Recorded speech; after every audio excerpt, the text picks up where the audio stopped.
เอาพี่น้องเนาะตอนนี้รถก็มาฮอดแล้วเป็นคันที่2พี่น้องเอ้ยเดี๋ยวแล่นไปเบิ่งมาเราตูนกระทะแต่เช้า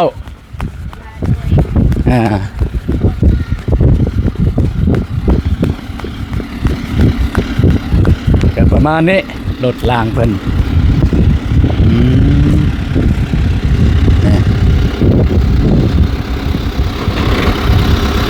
หมดเต็มเนาะ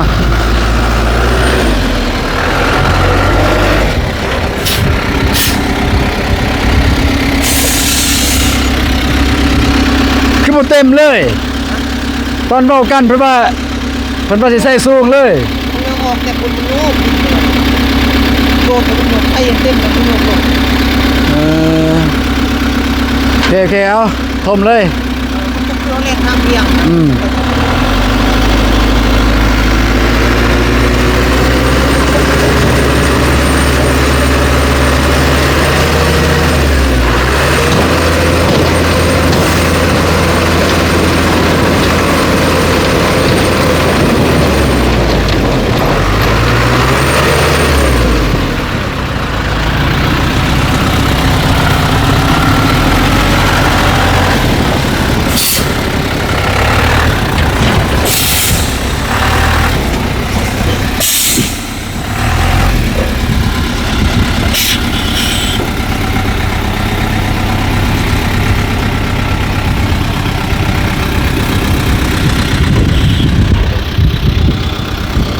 เตเห็นมึงสิไปถามมึงบ่มีดินบ่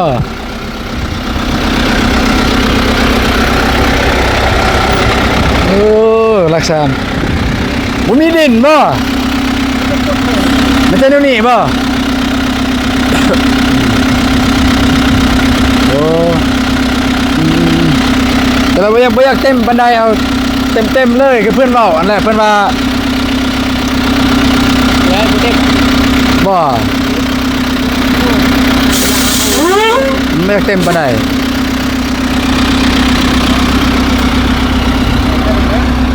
ฮะได้แล้วป่ะสำเนียงยินได้เลยเป็นยังล้อขวาเขาพุทธกันเอาเย็นเป็นแนนนะโอเคเอาสันเอาเต็มเด้อเอาเต็มเด้อ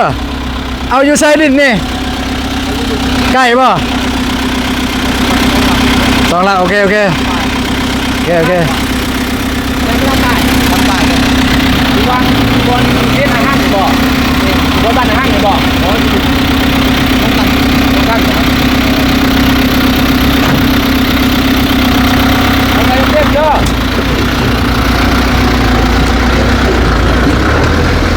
ได้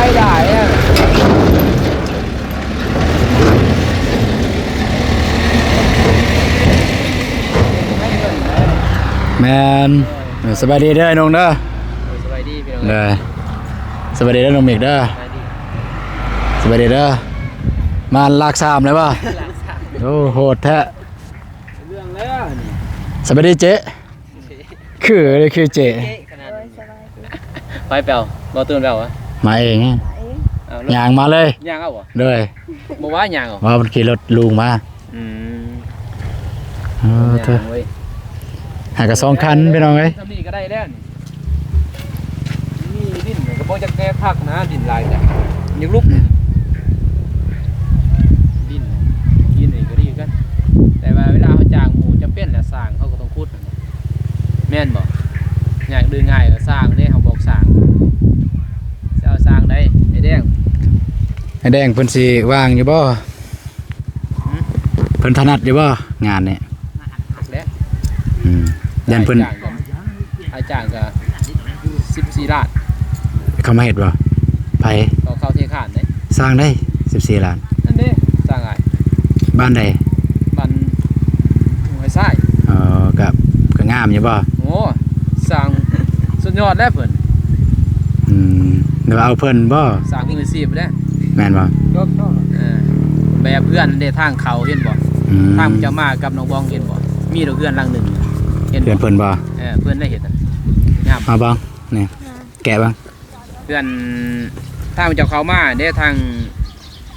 คือนี่ทานเวียดเนาะเลยเปิดปิดเลย ปิดแล้วก็ปิดปิดแล้วก็เปิดเบื้องนั้นคันหุ้งแล้วมันได้เลย ตอนนั้นเนี่ยฮะเพื่อนตอนนั้นเห็นบ่งามบ่แบบนั้นแหละคือบ่ใส่หมวกใส่หยังบ่ฮ้อนบ่หนาวอยู่แต่ว่าอากาศร้อนนี่ เอาบ่ พูดเสียสละเอา คือเลยได้คือเจเลยนะ คือเจ๊บ่ลองเบิ่ง คือคุณนาย ขึ้นได้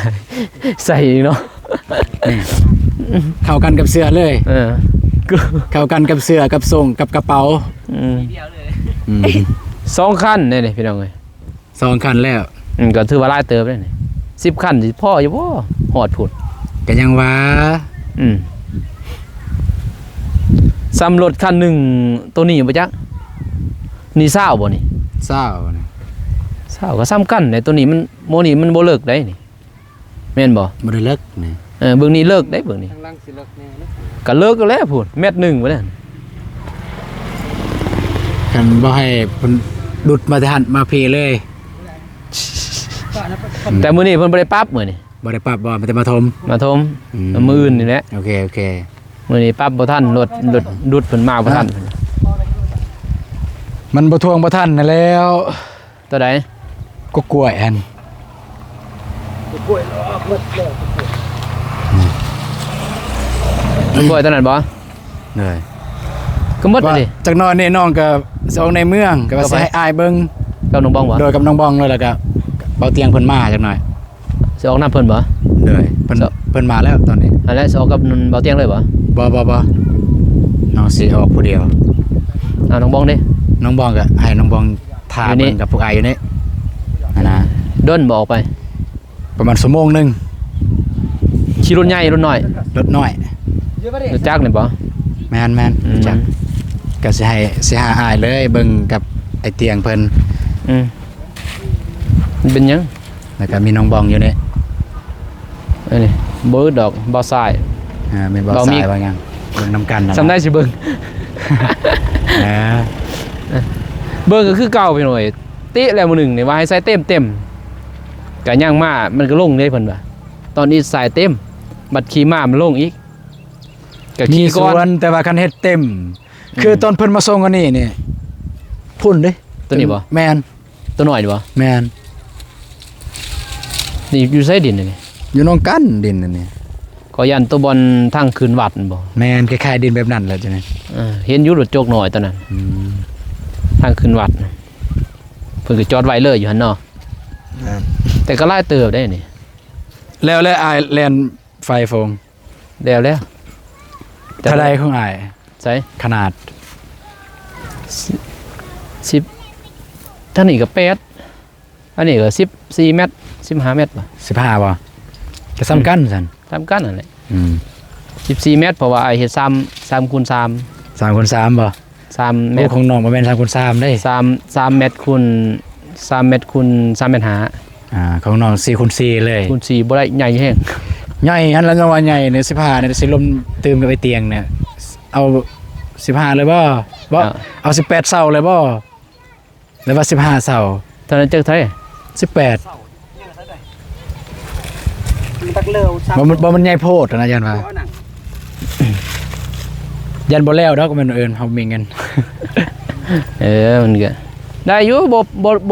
เปลืองมันได้ พอเฮาบ่ได้ตุแต่งหยังนะไปแต่งอีสั่งมากมายดอกน้องๆเนาะพอได้มีหานคลายเครื่องก็จบบ่สิ เนาะจี แต่ง เนาะ สิไปแต่งอีสั่งใส่ห คื ยั อง คุณนายเลย หูบหางหูบหยังแม่นบ่ เลย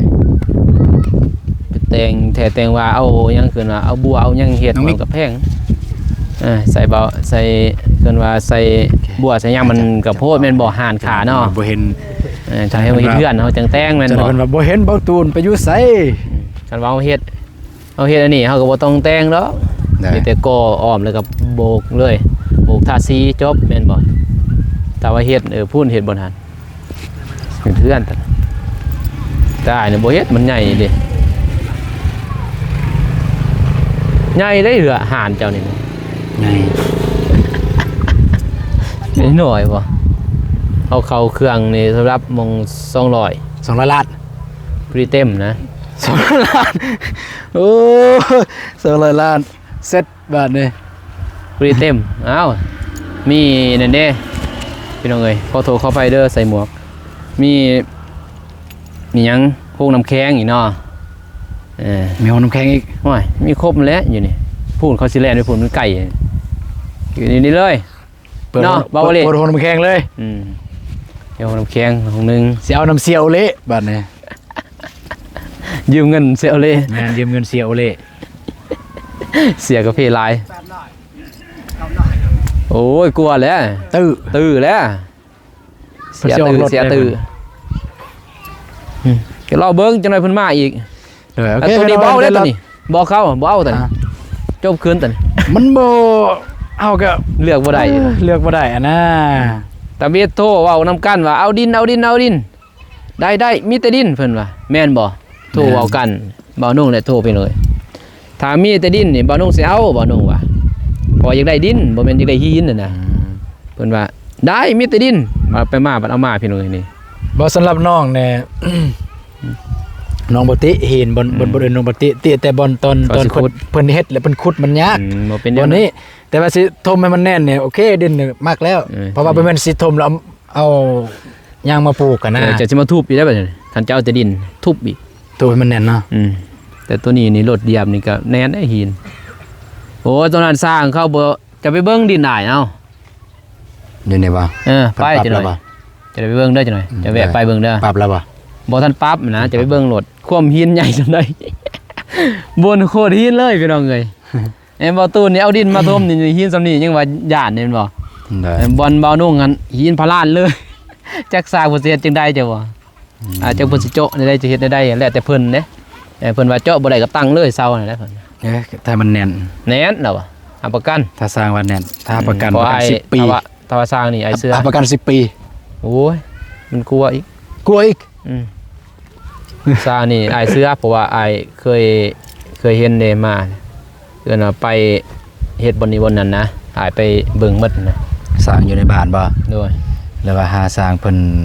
ของอ้ายเนี่ยเพิ่นเฮ็ดหยังแน่14ล้านนั้นเทคานมีเทคานต่างเสาเทคานลุมเทคานถึงแม่นบ่เทคานลุมแหละเทคานลุมซื่อต่างเสาซื่อด้วย14ล้านแม่นคันเสากับเสาอ้ายเองเสาแบบนี้เสาสรุปซื้อแล้วบ่ซื้อมาแล้วก็สมมุติก่อเลยก่อต่างอีกหลายต่างอีกโอ้แสดงว่าเพิ่นก่อนี่แพงแน่นก่อเองก่อง่ายก่อคือเอาก่อห้องน้ำเห็น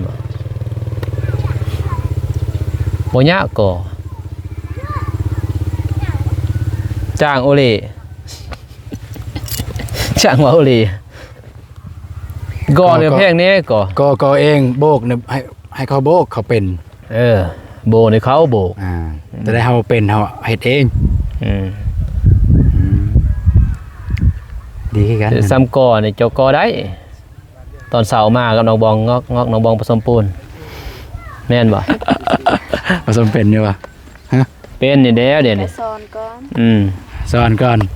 สอนนั่นเด้ตัวนั้นเป็นได้เท่านั้นก็ได้เป็นแล้วบัดนี้เป็นบ่มีหยังแน่เอาตัวอย่างว่าสมปูนใส่ยังแน่แกใส่ปูนแล้วก็น้ำมัดแล้วก็แห่ใส่แห่บ่ได้สิเท่ก็บ่ได้นี่ก็ใส่แห่ก็บ่เด้อเพิ่นน่ะไปอยู่ห่มบ่ได้ให้นั่งอยู่ห่มก็เอาก็ใส่ทรายเด้ทรายกับทรายกับปูนก็กล้วยเนี่ยมันต้องออกกล้วยเนี่ยตัวใดนี่เป็นยังดอกวันนี้มันจะเห็นแต่ว่าอยู่แคมป์แล้วเนี่ยอยู่แคมป์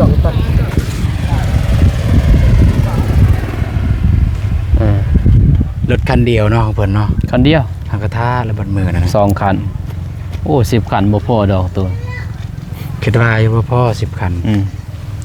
ถ้าสร้างอันนั้นว่า10คันน้องก็เบิ่งอยู่ว่า10คันจะบ่พอดอกคัน10คันได้คัน10ก็15เบิ่งประมาณ15คันรถตู้เก่านี่พอ10คันจะบ่รถใหญ่เนาะรถตอนนั้น10ล้อหั่น10ล้อตอนนั้นน่ะอยากทมเพิ่นเอาแต่ว่ามันขาเพิ่นยังอยู่หักเฮาขา ค่าหยังบ่มีเงิน สวงบุญบาน บุญบ้านมัน แม่นสวงบุญบานตอนนั้นอันนั้นพอดีแล้วบุญบานเพิ่นมื้อ ว่าจะเป็นถอยนนสายแดดนมเบ็ด เพิ่นเว้าแล้วเพิ่นว่าทมเลยนะเพิ่นว่าเนาะเพิ่นก็เว้าอยู่ เพิ่นสิเข้ามาอีกเลย นี่ สิมาอีกบ่ แม่นคันใหญ่อัน เข้ามาคันเบ็ดบนบ้านเขาเข้ามาคือกัน คันวิทย์และเฮ็ดบ้านเฮ็ดเมืองนี่เพิ่นมาอีก แต่โดนอันมีอยู่รถนี่ทางเบามีแม่นเบาสายเพิ่นว่าเขาก็สิเข้ามาในเดือนนี้แหละรถตัวนั้นเขาสิมาเที่ยวนี้แหละแต่ว่ามันก็โดนนั่นเด้เนาะถ้าบัดผู้ใหญ่เพิ่นเบิ่งนี่แม่นบ่เอาเงินตอนนั้นนะ เสา เอาเงินมาแล้วบัดนี้บ่เฮ็ดบ่หยังนั่นน่ะมันก็คือบ่ไปบ่มาน่ะพี่น้องนี่เนาะก็เลยว่าให้ แห้งขึ้นมา ดีกว่าบ่มีเนาะเอาเลยแม่นบ่มีสำาใดก็เอาสำนั้นแหละอันนี้ก็หลายกันบ่แม่นบ่หลายก็หลายเนาะแต่ว่าหลายบ่ทอตัวรถตัวนั้นนั่นแหละบ่ทงก็น่ะบ่ทอตัวรถ10ล้อเลยเว้ยกับ6ล้อเนาะ อันนี้6ล้อ เม็ดก้อนนี่5เม็ดก้อนสำนั้นแม่นบ่ 5เม็ดก้อน กับ8หรือ8หรือเก่าแม่นบ่มันก็ลื่นกันหลายเติบแม่นบ่แต่บ่เตียงเข้ามาแล้วบ่ กำลังเข้ามา 2 โมงเลยเหรอบ่ได้กินข้าวอยู่เฮือนนะพออายเข้ามาเนี่ยมื้อก็มาแต่เช้าอีกมื้อว่าจะเอาดินมาบินหินแห่มาดิสิแห่ทรายจันบ่ายบ่น้ำเสียบ่ายบ่ แฮ่ป่ะ อืม นี่ก็เอานำบอลเดียวเลยก็ได้ เพิ่นก็สิลดให้ซอยหรือว่าสิเอาโต3ล้านบ่3ล้าน8พอเลยเฮือนจ้ะ พอเลยป่ะ 3ล้าน 3,800,000 8กับโตแห่นี่ก็3ล้านหาทรายก็3ล้าน8บ่พออยู่นิดนึงอะนะเฮือนซ้ำนี่อย่าบ่ดีเฮือนเรือซ้ำบ่จ้ะ เหลือก็ดี 18เสาใหญ่นี่พี่น้องเอ้ยเฮ็ด3คูณ3ห้องอันดีแท้3คูณ3หานี่พอดีห้องพี่น้องเอ้ยเนาะ เฉพาะแต่บนห้องนอนนี้แต่ว่าห้องตัวนี้ใส่4เลยแต่ว่าห้องนอนนี่เฮา ห้อง ยับ นอนอยากใส่ห้องน้ำ ฮะ อยากใส่ห้องน้ำเลย เฮ็ดห้องน้ำเลย โดย บ่ผลแล้วนะบ่คัก บ่ค่าว่า เฮ็ดเบาก็บ่ เปื้อนได้ บ่มักแบบใดในห้องนอนเนี่ยมีห้องน้ำเลย บ่เปื้อนบ่ มักว่า แต่เบาแบบนั้นบ่ ก็เปื้อน เราจะมักแบบนั้นบ่จะมัก มักว่าแบบนั้นอ่าน มึงมักอันใดก็มักเบิดนะ ถามน้องบ่องซ้ำ บ่ฮู้ดิ ซ้ำตามตัวเองเลยพี่น้องเอ้ย บ่ฮู้เลยว่าห้องน้ำติดบ่อนนอนนี่มันเปื้อนหรือบ่เปื้อนแม่นบ่ เปื่อนบ่ฮู้ จะมัก แต่ บ่ ว่าน่าจะเหม็น เม่นพอมันแหละ คือเขาไปนอนบ้านพักกันแหละ ก็แบบเดียวเลยอันตัวนี้เฮาอยู่ประจำได้แม่นบ่ เพิ่นพักษามีคนรักษาโดยเฉพาะ มันเฮานี่ เฮาบ่มี ไปสิรักษาโมนี่ทายตัวมื้อนั้นทายแต่ห้องน้ำเฮาเองนะแม่นบ่น้องบองแม่นบ่อยู่กลางอันยังแม่นบ่นี่อยู่ในเฮือนเอ้าจะลองเบิ่ง บ่นึกบ่อยากนึกภาพนะครับเจเอิ้น บ่อยากนึกภาพเลยแม่นบ่นี่แท้ห้องน้ำมันบ่อนไกลๆคือว่ายับดอกขึ้นครัวนิดนึงเด้อ อยู่เฮือนครัวเลยนะ แม่นอยู่กันครัวแต่ว่าสิเฮ็ดให้ติดกับขึ้นครัวเลยมันสิเปื้อนอีกก็จะ เปื่อนว่า แบบออกหน่อยหนึงกันนะก็ออกหน่อยหนึงกันแบบเป็นผักเลยนี่สิบ่ว่าออกหน่อยหนึงกันแบบนี้บนในตู้ซักผ้าสั่งดี แล้วก็อยู่ในเฮือนครัวตู้ซักผ้าห้องน้ำ อันนั้นเป็นผักนะเฮ็ดเป็นผักเขาจะว่าเรือนครัวที่สูงหน่อยหนึงห้องน้ำในรูดนิดนี่เขาจะว่ากับเพิ่นกับนั่นตู้ซักผ้ามันสิไหลลงไปเลยจ้ะบ่อันบ่นี่สิสูงนิดนึงนั่นน่ะเฮ็ดในนั้นเป็นผัก เป็นมองเลย มันจังในเรื่องพี่น้องเนาะ แต่โดนเติบเลยนี่มื้อหนึงก็กินข้าวมาฮืนคันหนึง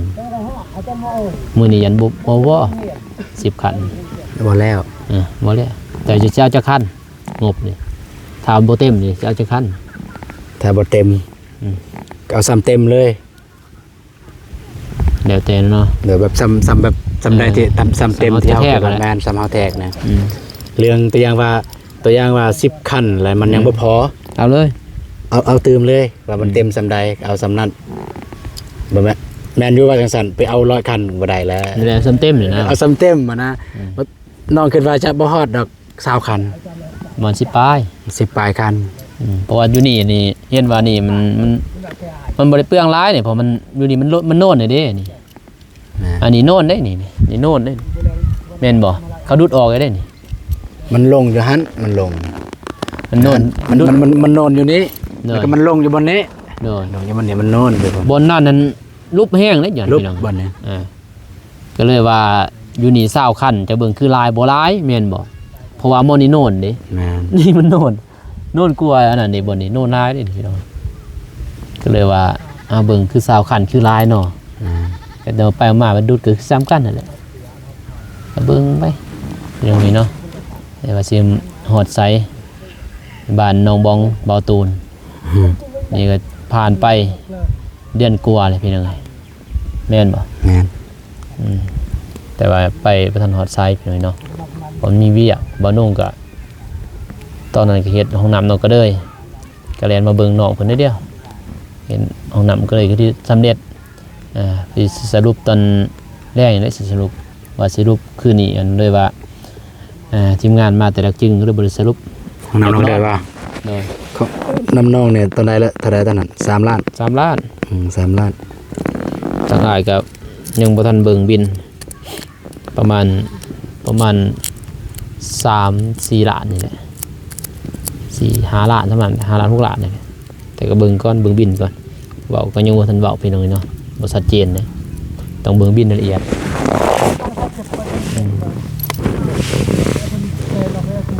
นี่ยังมากอก ว้ายังมาทางนี้กันอยากออกคลิป อยากเห็นเดี๋ยวอยู่เบิ่งกอกบ่แต่ก็ใหญ่เลยพี่น้องเอ้ยเนาะใหญ่กว่ากันบ่าวน้องอีกคันว่า8คูณ9บ่8คูณ12บ่15บ่ จักเด้ไอเตียงแล้วแต่ไอเตียงสายเตียงเพิ่น ใหญ่ แล้วแต่ตามเพิ่นเลยเพิ่นเคยเฮ็ดเรือนเพิ่นฮู้ว่า แต่ว่าเฮาเสียเฮือนบ่รู้เสียห้านน่ะนะ ห้านกับเฮือน อยู่คนเดียวเลย เฮาบ่ควรอนาคตเด้บางทีอนาคตเฮาจะได้เฮือนบัดนี้นะเจ้าบ่เฮ็ดเฮือนบัดนี้เจ้าเฮ็ดห้านใหญ่บัดนี้กันเครื่องเฮาบ่มีเงินซื้อเครื่องลงไปใหญ่แม่นบ่แนมเบิ่งบัดนี้ห้านใหญ่เอาเครื่องประมาณ10ล้านลงไปบ่เห็นหยัง 10ล้านบ่ได้เฮ็ดหยัง บ่เห็นเด้อายลงไปเห็นบ่20ป้ายเด้อ สบายบ่อยู่เฮือน แม่นบ่ได้เห็นอิหยังน่ะ20ไปล้าน รวมกับตัวเก่าก็40ล้านเด้เอาลง 40ล้านบ่เห็นหยังเด้น้องบอง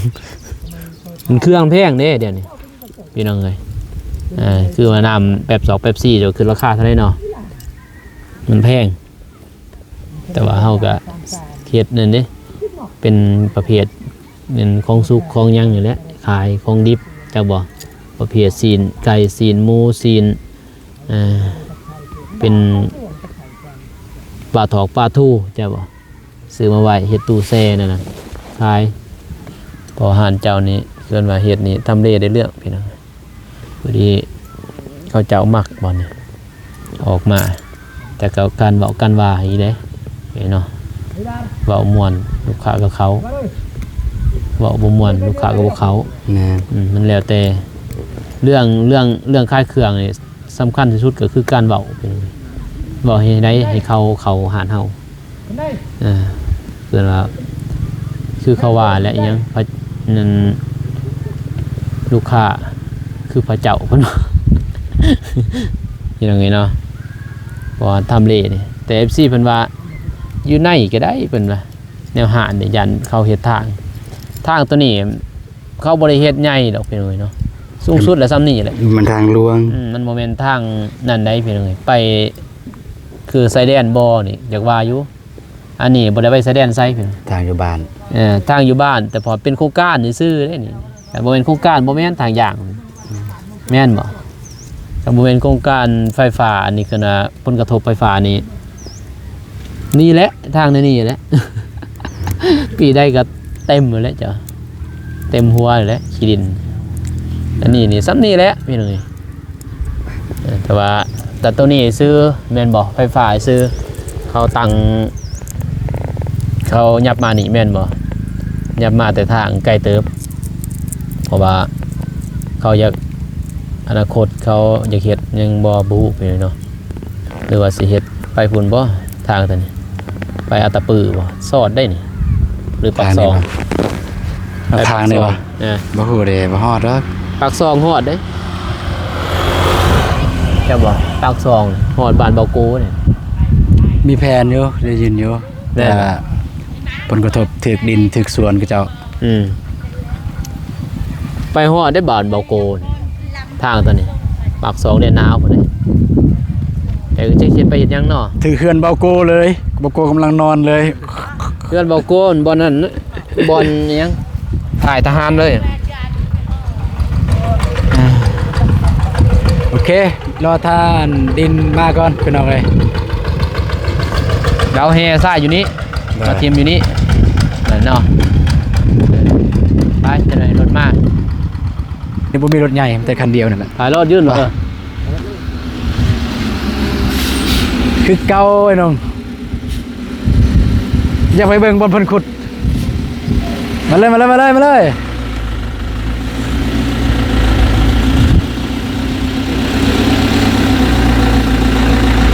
อันนี้ก็ได้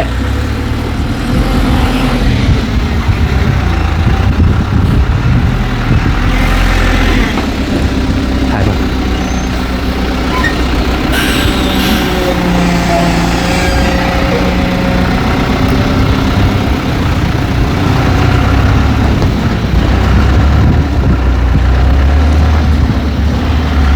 รถก็รถหน่อยเนาะ เก่าไม่อยากเต็มปานใด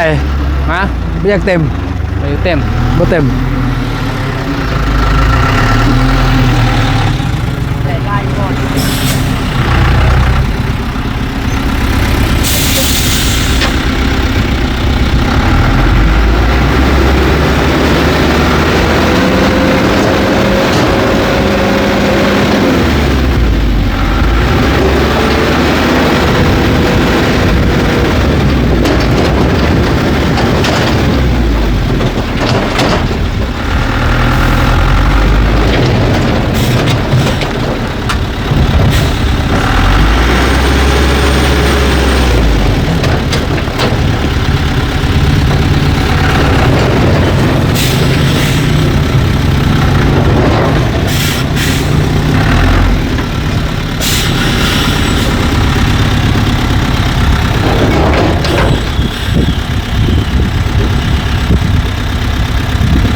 เมื่อยแล้ว จะสิว่าจังได๋เด้อ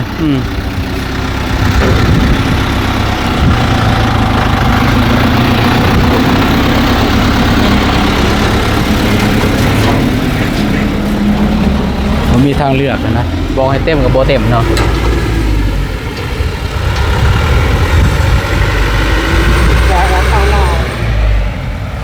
ยังนะ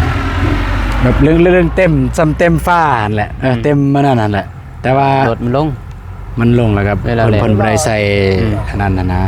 มันบ่มีนั่นเนาะ อ่า ห้องแม่นบ่ อ่า มันบ่คือรถใหญ่ตอนนั้นได้มันมีห้องเบียร์แล้วได้แล้วยังล่ะวะ เพิ่นว่าจะน้อยก็มาพี่อีกเพิ่นว่า ก็เอาออกติตัวนี้กล้วยนี่ เอาออกแล้วเนี่ย บ่นั่นเด้ ได้ ปลาเลยบ่เป็นหยัง อันนี้บ่เป็นหยังมันเป็นหากมัน ถึงงานลิตักถึงงานแปร จักนาที แล้วมีรถผาดอินรถผาด อะไรล่ะ พอดีแหละ รถพอด มื้ออื่นนั่นแหละเพิ่นมาปรับให้ ปรับเลยเด็ มื้ออื่นว่าเพิ่นว่าสิมาปรับ มึงโทรถามให้พ่อเพิ่น บอกว่าเพิ่นสิมาเพิ่นมาทมซื่อๆจังซี่แล้วบ่มาปรับ บ่จัก ก็ เด้อ ตามเว้ากันนี่ว่าสิ เออ ทางปรับทางนั้นเลย ปรับถึงนั่นนั่นแหล้วบอกกัน